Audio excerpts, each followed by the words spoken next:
Mutual understanding రాసుకున్నారా మీరిద్దరు? ఏమని రాసుకున్నారు? మ్యూచువల్ పిల్లలు నాకు ఇచ్చేస్తుంది పేపర్స్ ఇచ్చాను మేడం. పిల్లలు నాకు ఇచ్చేస్తుంది, పిల్లల్ని ఆమె చాలలేదు, పిల్లలు నాకు ఇచ్చేస్తుంది, ప్లస్ ఆమె ఇంకో మ్యారేజ్ చేసుకోవచ్చు, నేను ఇంకో మ్యారేజ్ చేసుకోవచ్చు అలా రాసుకున్నారు. సరే, ఇప్పుడు మీరు మీరు ఒక్క కథ చెప్పారు. ఇప్పుడు ఆవిడ ఏం చెప్పిందంటే, మీరు పెళ్ళైనప్పటి నుంచి ఎప్పుడు కూడా ఒక పైసా సంపాదించలేదు, ఆవిడ శాలరీ కార్డ్ మీకు ఇచ్చేస్తే మీరే అంతా మెయింటైన్ చేసేవాళ్ళు, మీరు ఇష్టం వచ్చినట్టు ఖర్చులు పెట్టేవాడు, ఏదో క్యాంటీన్ పెడతామంటే ఆవిడ నగలు కూడా తాకట్టు పెట్టేసి మీకు ఇచ్చింది, 1,50,000 2 లక్షలు మీరు అప్పు చేసి ఇచ్చింది, ఆ డబ్బులు మీరు ఆ క్యాంటీన్ పెట్టలేదు, అది వేస్ట్ చేశారు. ఎప్పుడైతే మీరు డబ్బులు మీకు ఇవ్వడం మానేసిందో అప్పటి నుంచి మీరు ఆవిడ మీద అనుమానం పెంచుకొని ఇష్టం వచ్చిన ఎవరితో పెడితే వాళ్ళతో సంబంధాలు కట్టి ఆవిడ ఎక్కడ జాబ్ చేసినా అక్కడికి వెళ్ళి ఆవిడని అసహ్యం చేసి ఆవిడని బ్రతకనివ్వకుండా చేస్తున్నారు. సో ఇప్పుడు ఏం కావాలంటే అతను నా జీవితం నాశనం చేసేసాడు, ఆయనకి నాకు డైవర్స్ కావాలని అడుగుతున్నారు నా అంది. మరి మీకేం కావాలంటే నాకు డైవర్సే కావాలి అంది. ఫస్ట్ ఆఫ్ ఆల్ నాకు ఇది మీరు చెప్పిన స్టోరీ నిజం, ఆవిడ చెప్పిన స్టోరీ నిజం. స్టోరీ అంటే మేడం, ఒక వాళ్ళది కొల్లనన్నా నన్ను పిలిచి అడిగిపోయండి వాళ్ళని, ఎందుకంటే వాళ్ళ తమ్ములను పిలిచి చేస్తారు. ఆవిడ డెబిట్ కార్డు ఇవ్వడము, ఆవిడ శాలరీ కార్డు ఇవ్వడం. మేడం శాలరీ కార్డు వాళ్ళ ఎప్పుడు కూడా ఎప్పుడైనా అవసరం ఉంటే చిట్టీలు డ్రా చేసుకొచ్చి వాళ్ళ అమ్మకు నెలకు 3,000 ఇచ్చుకుంటూ, నేను ఇదంటుగా మేడం, నేను అట్టనే తిరిగినట్టయితే ఒకసారి నా గురించి ఎంక్వైరీ చేయండి. ఎదురుగానే ఉన్నాడు కదా, మాట్లాడచ్చు. ఇష్టం లేకపోతే నా ఇంట్లోకి వచ్చేవాడా మేడం? వాళ్ళిద్దరు ఒక మాఫీ వస్తారా? అల్లుడికి ఇష్టం లేకపోతే కూతుర్ని నాకు చెప్పి నాకు ఇష్టం లేదమ్మా అనేవాడు. ఇష్టం అయ్యే వచ్చాడు కదా మేడం. నా కూతురు నోరు ఎడిచి అడిగింది, అమ్మ నేను ఇంట్లోకి వస్తాను, నాకు రెంట్ ఇచ్చాడు మేడం, నేనేం ఊరికే ఉంచుకోలేదు.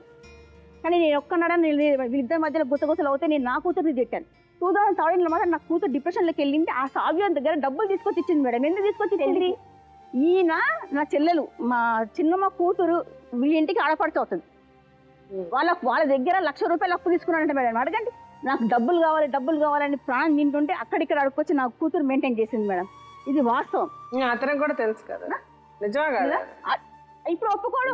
నేను డబ్బులు నేను ఏది నిజం అంటలేదు మేడం. వాళ్ళ తమ్మిని వాళ్ళ బాబాయ్ని మించి ఎంక్వైరీ చేయండి. నేను వాళ్ళు చెప్పేటి అంటే ఎంక్వైరీ చేయండి. వాళ్ళ చెల్లె దగ్గర తీసుకున్నాం, వాళ్ళ చెల్లె మ్యారేజ్ కొన్ని పాయలు ఇచ్చినాం, తర్వాత వాళ్ళ చెల్లె దగ్గర తీసుకున్నది ఒక 75,000 వాస్తవం. 75,000 తీసుకుంటే వీళ్ళ తమ్మిని దగ్గరికి ₹1,00,000 తీసుకొని పోయినా, నువ్వు ఇది ఏదన్నా ఒడగొట్టు అంటే నేను రాను వెంకటేష్ అన్నాడు. వాళ్ళ తమ్మిని ఫోన్ చేయండి, ₹1,00,000 తీసుకుపోయి వాళ్ళ తమ్మినికి ఇచ్చినా లేదా? ఈ డబ్బులు ఎందుకు తీసుకున్నాడు అడగండి. శిల్ప, నా దగ్గర 8 ఎకరాల తోట ఉంది, 2 ఎకరాల తోట మీరు తీసుకోండి, 1,25,000 ఇస్తాను అంటే, సరే బావా నా దగ్గర ఒక్కసారి లంసం అంటే లేదు, కొంచెం ఇస్తా అంటే సరే అన్నాడు మేడం. సొంత బావాన్ని నమ్మి ఇచ్చిన తర్వాత ఏమన్నాడు, గొడవలు అయ్యేటప్పటికి నాకేమైనా ఆమె ఇచ్చినట్టు ఏమైనా కాయిదాలు ఉన్నాయి అంటాడు మేడం. అండ్ ఇంకొకటి, మా తమ్ముడికి ₹1,00,000 ఇచ్చే సంగతి అసలు నాకు ఇప్పటి వరకు తెలియదు మేడం. ఇప్పుడు కొత్త కథ వెళ్తున్నాడు.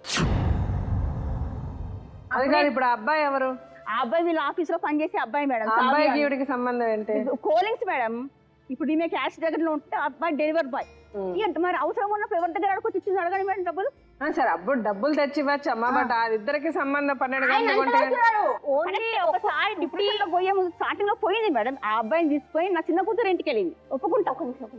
ఓన్లీ తనతోనే అనట్లేదు. మొన్న ఇప్పుడు ఖాదీ భవన్ లో చేశాను కదా, అక్కడికి వచ్చేసేసి అక్కడ ఆ అబ్బాయి గల్ల పట్టుకొని అలా కాదమ్మా, మీరు 9 గంటలకు ఆఫీస్ అయిపోతే మీరు రోజు 12 గంటలకు ఎందుకు రావాలి? నేను 12 గంటలకు ఎందుకు వస్తాను మేడం? అమ్మగారు చెప్పారంట కదా. అబద్ధాలు మేడం, నా కూతురు మీద నేను చెప్పుకుంటాను మేడం, మీరు చెప్పండి. ఇంటికి రాక ట్యాంక్ బండ్ దిగి పోతుంటే పట్టుకొస్తే కొట్టింది నువ్వే కదా మేడం. August 15th నాడు నాకు చెప్పా పెట్టకుండా మా బాబాయిని, పెళ్లికి వచ్చిన అందరూ పంచాయతీలోకి వస్తారా మేడం, నాకు చెప్పా పెట్టకుండా మా బాబాయిని, నా 2 బాబాయిని, జనగాంలో ఒకరు ఉంటారు, రాగిరిలో ఒకరు ఉంటారు మేడం, వాళ్ళిద్దరు తీసుకొచ్చింది, వాళ్ళ అమ్మ నాన్న తీసుకొచ్చింది. నేను ఇంట్లో ఏం ప్రిపేర్ చేసుకోలేదు మేడం. ఈయన అప్పటికే డిప్రెషన్లోకి స్టార్ట్ అవుతుంది మేడం. నేను డిప్రెషన్లోకి వెళ్ళలేదని చెప్పి ఈయన మీద టెన్షన్, తెల్లవార్లు ఇట్లా అయిపోయింది, నా బ్యాంక్ బ్యాలెన్స్ ఏం లేకుండా పోయింది. కార్డు మాత్రం తన దగ్గరనే ఉంది మేడం. కార్డు తీసుకున్న తర్వాత గొడవ షురు అయ్యేది.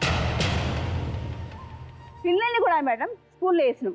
స్కూల్ దగ్గరికి వస్తుండే, పొద్దున పూట వచ్చినప్పుడు పిల్లలు లోపల పోకముందు వచ్చినప్పుడు పిల్లలు చూసి ఎత్తుకొని పిల్లల చేత ₹500 పెట్టిపోతుంది మేడం.